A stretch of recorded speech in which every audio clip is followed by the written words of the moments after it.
madaxweynaha dowladda Puntland mudane Saciid Cabdullaahi Dani ayaa la rajaynayaa inuu dib ugu soo laabto Puntland isagoo muddooyinkii ugu dambeeyay ku sugnaa magaalada Muqdisho ee caasimadda dalka halkaas oo uu uga qayb galay doorashadii madaxweynaha Jamhuuriyadda Federaaliga ee Soomaaliya sidoo kale madaxweyne Saciid Dani ayaa ka mid ahaa musharaxiintii loolanka adag u galay ku guulaysiga kursiga ugu sarreeya dowladda federaaliga dhanka kale soo laabashada madaxweynaha ayaa ku soo aadaysa xilli ay indhawaalaba muuqanayeen khilaafyo kala duwan oo u dhaxeeya kusimihiisa mudane Axmed Cilmi Cismaan Karaash haddaba dadweynaha ku dhaqan magaalada Boosaaso oo muuqaal baahiyaha telefishinka Sahalkiiba la wadaagay dareenkooda ku aadan maxay tahay isbedelada siyaasadeed ee la filanayo inay ka dhacaan Puntland soo laabashada madaxweynaha awgeed madaxweynaha Puntland muddo dheer shaqo ku maqnaa qarankii Soomaaliya soo dhisay doorashada ka soo qayb galay dawlad soo dhisay inuu maanta dalka dib ugu soo noqdo boqolkiiba boqol baa laga mahadcelinayna madaxweyne soo dhawow emow waxaan la soo dhaweeyay madaxweynaha Sheekh Abdullah Kariim nabadna ugu soo laabo Puntland nabad ah Puntland degan Puntland xasiloon Puntland laga sugiyay Puntland laga jecel yahay Puntland laga sugiyay dib ugu soo laabo madaxweynaha Puntland iyo madaxweyne ku-xigeenkiisa Axmed Karaash waa labada mas'uuliyiin labadana Puntland iyo dalka soo shaqeeyay midowga yar oo soo kala dhex galay waxa ay kaliya shaqo saaftan ku qurux badan marka laba hadii madaxweynuhu soo laabtay dalkiisa iyo dadkiisu ka tagay wuu soo laabtay hadii wax soo helay hadii wax soo helay kulli dalka xaq buu u lahaa inuu ku soo laabto waxaan leenahay madaxweyne markii hore ayaa tagay haddana adaa dalkaaga u maqnaa soo dhawow falyatafadal mashkuuran waa ku sugaynay gacmo furan dalkaaga iyo dadkaaga haddaad wax u wadanaya haddaad wax u wadinba annagu hambaliya soo dhawow waana ku leenahay salaashadina waxa uu arkaa ayaan daro weyn buu arkaa Puntland oo arkaa maxaa yeelay ninka ogeyn soo u galay Puntland dhaqaalaheedii burburiyay wuxuu burburiyay ciidankeedii wuxuu burburiyay waxyaabo Soomaaliya xitaa waa burburiyay oo meesha xamar ahayd maanta waxa ka tagan waa loo yahay oo dowlad gacanta u galiyay Soomaaliya runtii anaga nagu soo noqonay ayaan daro weyn buu aragnaa barnaamijka Puntland waxa leeyahay jeebka dana u galay waxa leeyahay inuu ayeen ka tashtay Puntland u taliyay 66 qof baatiin oo masiirka Puntland lagu aaminay maanta dani hawada soo Soomaaliya xilka laga qaadan layaano soo dhaweynaa madaxweynaha iyaga weey soo dhaweynaa waxaan u arkaa soo noqoshada madaxweynaha guuldaradii ka soo raacday Muqdisho buu la soo noqday oo awal danta uu aaday Muqdisho waxay ahayd inuu bedelo nidaamkii ka jiray oo dawladii ay dadku ku diirsadeen ee Soomaaliyeed oo uu hogaaminayay madaxweyne Farmaajo inuu dumiyo hadafkiisa ugu weyn ee madaxweynuhu aaday Muqdisho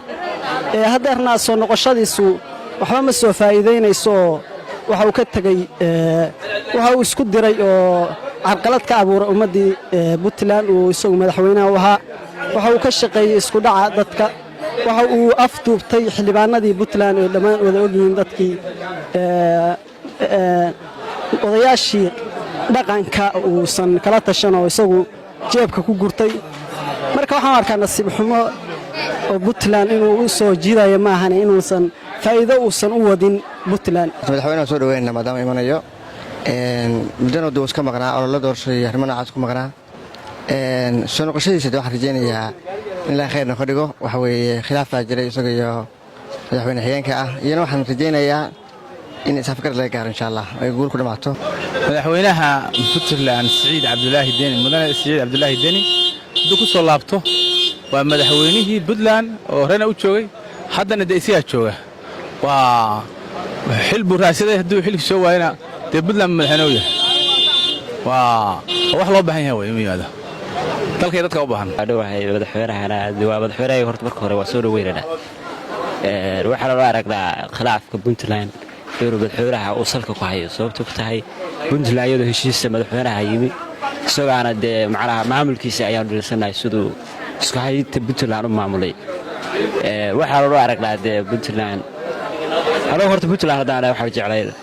talaal madaxweynuhu reesaaray beelaha ka raadsan Puntland ku soo laaban sababtoo ku tahay khilaafka Puntland soo badbaado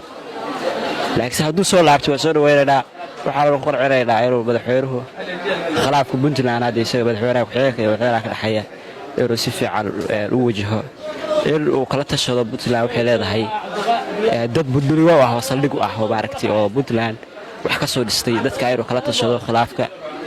la xalliyo Puntland la isku hayo waa madaxweynaha mucaaradku ma dhihin laakiinse waxa dhaliilsanahay sidoo wuxuu maamulay cawil yuusuf ciise sahal cable TV magaalada Boosaaso. ma ogtahay macmiil in bangiga Salaam Banki uu gaar leeyahay adigoo aan tegin xarumaha Salaam Banki inaad lacag dhigan kartid bangiga haddaba macmiil si aad akoonkaaga lacag u dhigatid falna raac tilmaamaha soo socda garaac xidig 886 xidig akoonkaaga bangiga Salaam xidig lacagta aad dirayso kadibna afar gees ku qor macluumaadkaaga faahfaahinta lacagta aad dhigaysid si aad u hesho tixraaca geli lambar sireedkaaga sahalka si aad u dhigatid lacagta wow macmiil waad ku guulaysatay inaad dhigato lacag akoonkaaga ku raaxayso oo isticmaal adeegyada Salaam Bank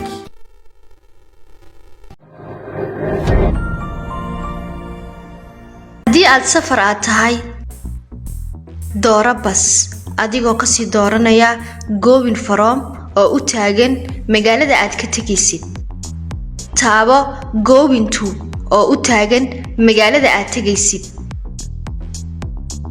taariikhda aad baxayso dooro shirkadda aad ku safraysid ka sii dooro kursiga aad jeceshahay inaad ku safarto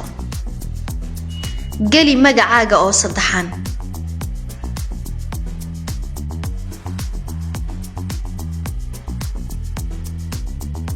taabo lacag bixinta sug inta uu kugu soo taagayo lacagta tigidhkaaga